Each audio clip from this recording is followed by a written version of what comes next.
Operating expenses. So to recap where we are in things, we're still calculating cash flow from operations. We calculated income in the previous videos. Now we need to calculate expenses so that we can come up with the cash flow from operations. And here's where cash flow from operations will go after we calculate it. And then after that, we'll do the eventual sale so we can calculate the total cash flow from this entire investment. So operating expenses, they're provided by most sellers, but, and you can fill in the blank here, I can't tell you how many times I've seen properties brought to market with inaccurate expenses. By inaccurate, I mean some are missing and some are grossly underestimated. And as a diligent buyer, you need to dig in and figure all this stuff out and do your best to make sure that they're accurate. And I can provide a few tips that could help you, and you'll see those in later videos. Let's just review what all the expenses are at the moment. Property taxes. These include county, state, and local taxes. There may be some other taxes assessed in that particular area too. Who knows? Well, one person knows. The tax collector. You can verify property tax expenses by calling a tax collector or looking them up online if your municipality permits you to do that. Property insurance. You can get a quote from an insurance company. Generally speaking, though, your insurance won't be that much different from the prior person's insurance. But you can always verify it by calling your insurance company and saying, hey, I'm interested in buying this property. What's my insurance going to be like here? Utilities. These might include electric, gas, oil, water, sewer, etc. At a later point during the due diligence period, that's when you can start verifying these things with the actual utility provider.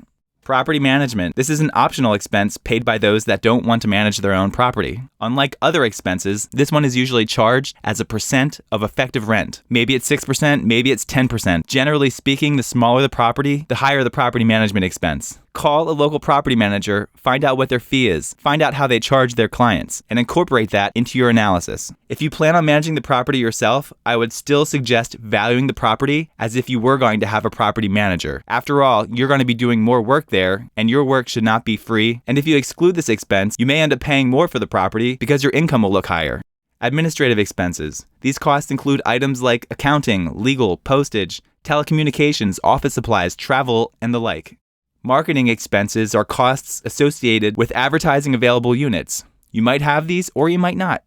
Repair and maintenance. These are the costs sellers often leave out. They typically include routine repairs like replacing light bulbs, fixing sinks, replacing toilets, repairing leaky sections of the roof, painting and carpeting upon turnover, and other things like that. Repair and maintenance also includes costs related to maintaining curb appeal, like landscaping, snow removal, and maintaining the interior common areas. As you can see in these examples, we're talking about minor repair and preventative maintenance expenses that keep the building in attractive and operable condition. And then we have replacement reserves, which is the money you set aside for the periodic replacement of big, expensive items such as HVAC unit equipment, boilers, and the like. This is money you also set aside for building components like roof replacement and parking lot resurfacing. The amount of money you set aside for this depends on a lot of things, such as the age of the property, the location of the property, and the condition of everything that will someday need to be replaced. If a bank is financing your purchase, they may have their own requirements for the minimum amount you need to set aside each year. To get you started, call a property manager and ask them how much investors in your market are typically setting aside for this. Like everything else here, determining the exact amount to set aside each year is impossible. Just do the best you can with the resources at your disposal. So when you get all the expenses from a seller, there are a few tasks you need to complete. One is to make sure all the expenses are expressed in annual amounts. Sometimes the seller's expenses are messy. You get annual amounts for some things, and you get a quarterly amount for other things, and you get a monthly amount for another thing.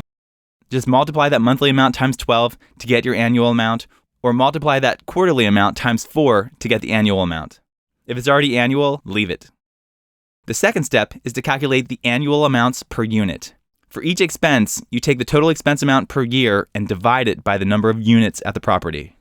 An example might help illustrate why this is important. Let's look at insurance costs at two different properties. At property A, which is 3 units, it's $1,000. At property B, which has 8 units, it's $2,800. Looking at the total amount per year, it just looks like the bigger property has a bigger expense. But if you calculate the expense per unit, you do start to see some consistency from property to property. And if you do this for a bunch of properties, you're going to start to see trends. But you can only get that insight if you're measuring it on a per unit level. How this helps is when you're looking at a property and you calculate the insurance expense per unit, you compare that to the insurance cost per unit at other properties you own or other properties you've looked at, and you can kind of see how close is that to your typical insurance expense per unit. And that's actually the topic of the next step. Add in missing expenses and make sure everything looks accurate. We're going to go through each expense and see if they're in the ballpark of where they should be. These steps are easier to see with an example. So let's go see it in action.